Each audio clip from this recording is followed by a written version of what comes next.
privilège de servir Dieu et j'ai tout de suite pensé au psaume 100. Il n'est pas bien long, il fait 5 versets, je ne vais pas le lire en entier, mais ça commence en disant qu'il faut pousser des cris de joie.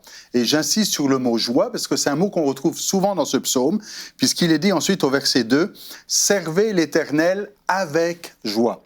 Et ensuite, c'est « Venez avec allégresse », qui est encore une joie intense. « Servez l'Éternel avec joie ». Alors certains diront que c'est un oxymore, et je réponds que nenni, que nenni.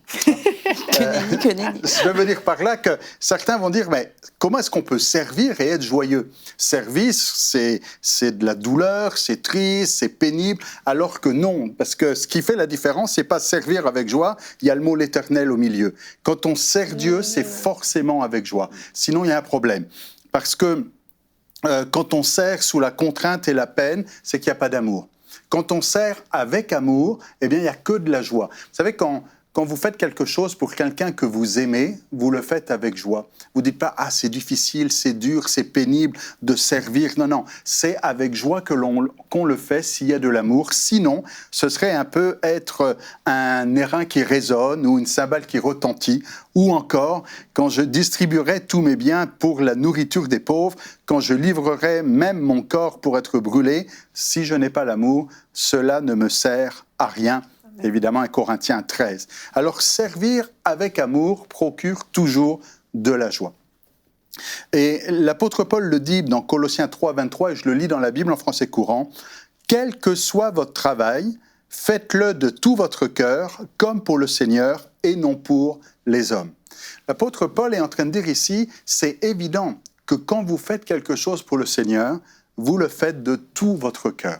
Parce que c'est un principe qui est là depuis le début de la création.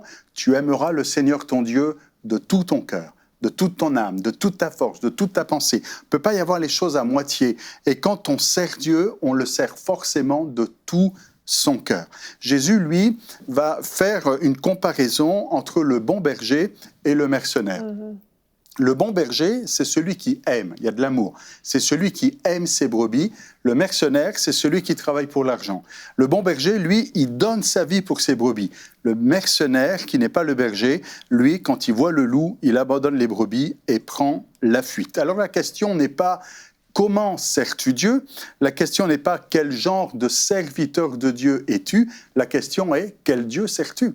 Parce que si tu sers le Dieu de l'univers, celui qui a tant aimé le monde, qu'il a donné son Fils pour que tu ne périsses pas, si tu sers ce Dieu extraordinaire, tu ne peux servir qu'avec joie. Nul ne peut servir de maître, dit Jésus, donc Luc 16, 13 dans la Bible en français courant, nul ne peut servir de maître, ou il haïra le premier, ou il haïra le second. Vous ne pouvez pas servir à la fois Dieu et l'argent.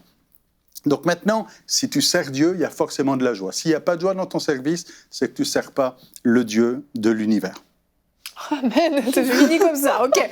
Non, c'est parce que des fois... Cours, là. Parce que des fois, on sert le ministère, on sert l'Église, on sert ses intérêts. Et ça peut provoquer des frustrations. Mais si on sert Dieu, il y a forcément de la joie. Et on réalise le privilège et l'honneur que l'on a de servir un si grand Dieu qui fait de nous des co-ouvriers avec lui. Wow. Et il aurait pu faire tout seul, mais il nous embarque dans son œuvre et on œuvre avec lui. C'est formidable. Retrouvez la suite de ce programme dans l'émission Bonjour chez vous sur ENCI TV.